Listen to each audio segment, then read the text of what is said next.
For Kevin to put on this morning. For those of you I don't know or don't know me, Jeff Nowitzki, I'm the Senior Vice President of Anti-Doping Compliance with the UFC, and I'm here today to present to Kevin Holland his 50-time perfect test history jacket. I know most of you have seen these presentations. For those that haven't, this is something we started a few years ago, recognizing these athletes for a perfect test history under our anti-doping program, because what they do is extraordinary. It's unique not only to MMA, but really to professional sports. They're subject to testing 365 days a year, no notice testing, so unannounced, where doping control officers or DCOs are often knocking on their door early in the morning, late at night, or the middle of the day. And Kevin's got a great recent story which I think epitomizes these burdens and inconveniences our athletes go through. Back in November, he texted me early one morning saying, "Hey Jeff, I'm all about this program, but can you tell that DCO when he shows up at my house early in the morning to clearly announce who is on the other side of the door?" I think he said, "I sometimes live a wild life, and in my neighborhood, if you don't announce who you are on the other side of the door, you may find a few extra peepholes in the door." But he's gone through that, or a variation of that, 50 times in his 6.5-year career and has been perfect.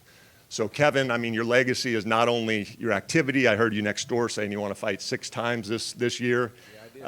Your exciting finishes, your ability to step up last minute, but it really, part of your legacy is being a clean athlete. You showed us that, you showed the world that, so we really appreciate it, and it's my honor to present to you your 50-time perfect test history jacket. Thank you.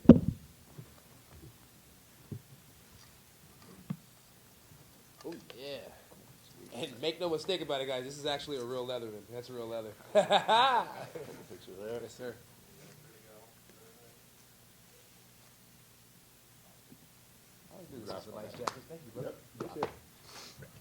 About as bad as it gets. USADA, they actually have done a really good job. I know they're not USADA anymore, but they've actually done a really good job of always coming to the house, taking care of me. I've had some really good testing agents. I just really can't complain, to be honest with you. And honestly, I told them don't show up to my house on Sundays, and they stopped showing up at my house on Sundays. So they've been nothing but fantastic to me.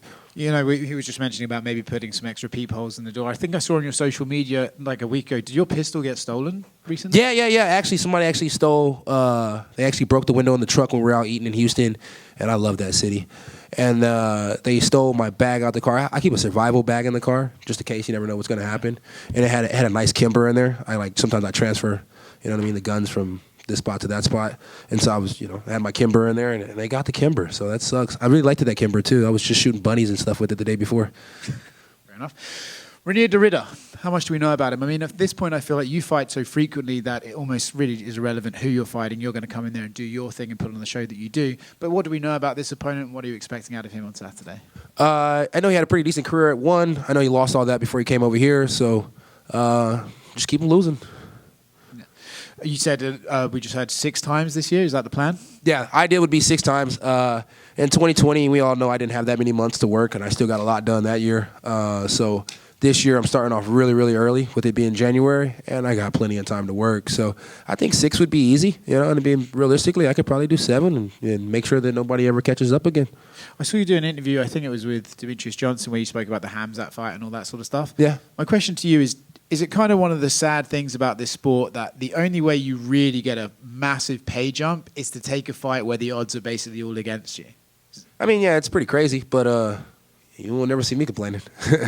Thanks very much. You also said in that interview with DJ, you'd finish at the end of 3 to give fans kind of what their money's worth in there. So what kind of fight are you expecting from Reiner in there? I think we'll spend at least one of those rounds. If it goes to 3, we'll spend one of those rounds up against the cage. Him trying to take me down, ultimately not really being able to do it the way he wants to.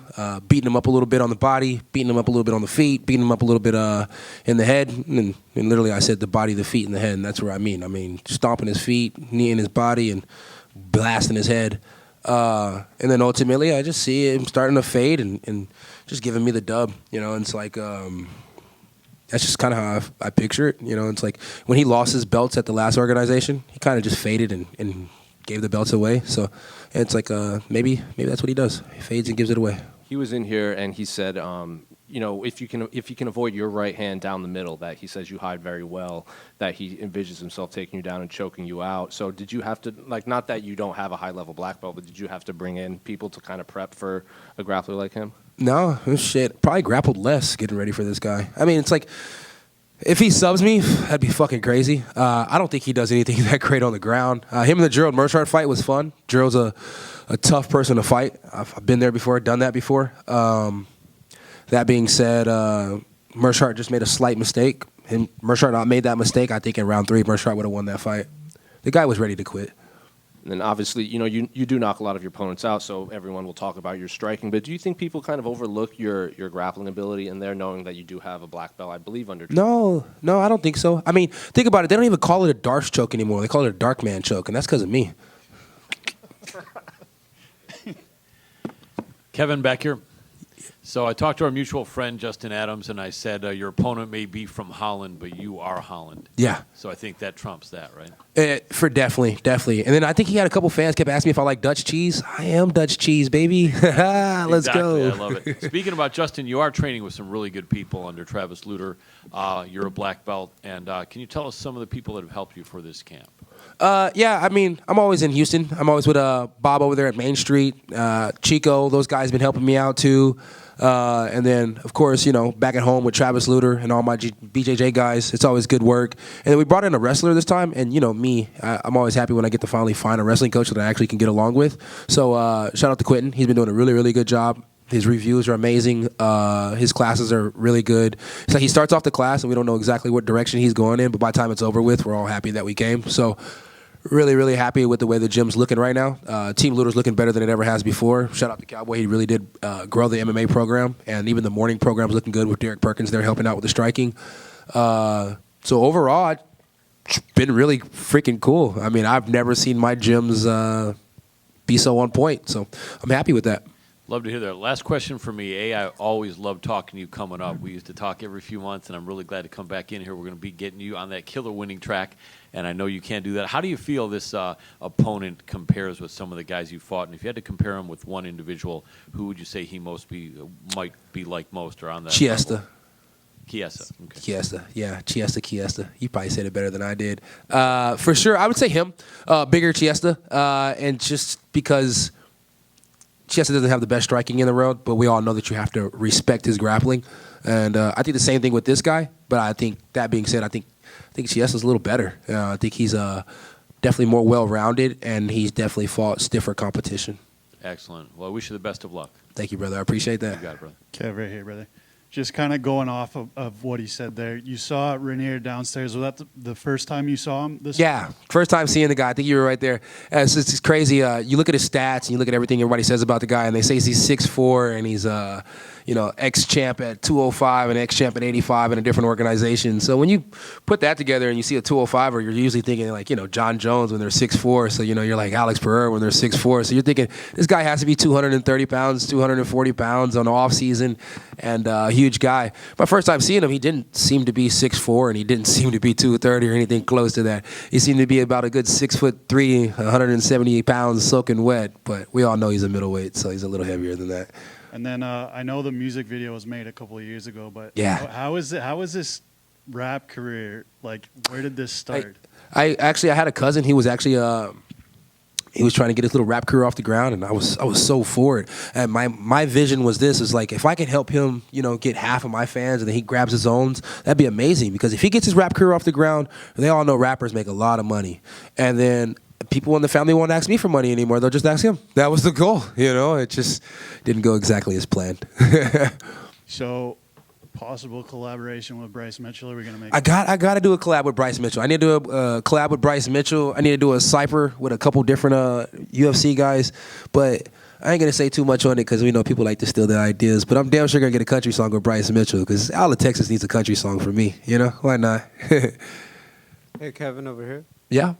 Kevin, have you traded any shoes with Dana White recently? No, honestly, we haven't. It's like we haven't done shoes in a long time. I think he has every Travis Scott that ever came out, and that's all he really likes is Travis Scott's. So it's kind of hard to keep that man happy, What's the best shoe you ever sent him, and vice versa, that he gifted to you? He got me some shoes from the shoe surgeon. There were some shoes that I really, really wanted. Desert Storms, I believe. And then I think the coolest pair of shoes I got him were just the Def Dreams, and they were the Chuckies. Just because I knew he had bought his son some Chuckies from the shoe surgeon, and I knew how much those cost. So it was just nice to get him something pretty similar. It just costs a lot less. Save a guy some money. Thank you. Hey, Kevin. Kevin, is he all right? Hey, Yeah. in that interview with DJ, you said you were high as a kite during the Vittori fight week. I'm just Yeah. wondering if you've ever smoked with Bobby Lee, because he said to me, Who? Bobby Lee. Who's Bobby Lee? Not Bobby Lee, Kevin Lee, sorry. Kevin Lee? Oh, no. I don't even know where the fuck Kevin fits in all this. You guys remember that shit? That shit used to be funny. I'm sorry, bro. That was just a little But he beep. said to me before that he could smoke any UFC fighter under the table. Kevin Lee? Yeah, he can't outsmoke me. Bobby Green, sorry, Bobby Green. Bobby Green? Bobby Green. No, he can't outsmoke me. No, none of these guys can outsmoke me. Maybe if they're doing like those crackhead things like dabs and shit like that, because I don't do dabs. That's for crackheads. But I smoke weed, reefer, the right way. Blunts, papers. I smoke reefer the right way. And I smoke a lot of reefer. You come play 2K with me, you'll see. You know, we'll play 2K, we'll smoke reefer, and I guarantee you I win. I'll take you up on that. Probably not in 2K, but I win on the reefer. Kevin, I don't know if you've always been big mouth, but it seems like the whole big mouth persona kind of took off in LA. It was like 6 years ago you fought Thiago Santos, and that was sort of a big coming out party for you. How does it feel to be back in LA, and just how do you examine your career from that moment on, where you really kind of launched on a pay-per-view? And It was crazy because the name Big Mouth did pretty much become designed there, like it became permanent there. But I've always been Jabba Jaws. I've always talked. I've always talked during competitions. I've always been that type of guy. That being said, it's been a long time coming, and I honestly finally feel like Big Mouth and Trailblazers combined together, and they know how to show up at the right time, at the right place. I know how to be Big Mouth right here for the media for you guys, and in the fights when I'm already kicking the ass, and I know how to be Trailblazer, which just goes out there and gets a very beautiful dub the right way. So, yeah, TBBM, baby. Trailblazer, Big Mouth. The best business moves. You're a part of this stacked card, fighting in this Stacked. brand new arena and in a packed crowd here at LA. How excited does that make you to just get into the octagon and get going? Oh, man. Anytime I get to get in there and get going, I feel great. Doesn't matter what's going on in life. The moment that octagon closes, everything's at peace. Everything's happy. Everything's beautiful. It's the war that I always craved. So definitely happy to be back at home, and definitely happy to check out the new stadium, and even more happy to be back in the fucking cage again. Yeah, I love it.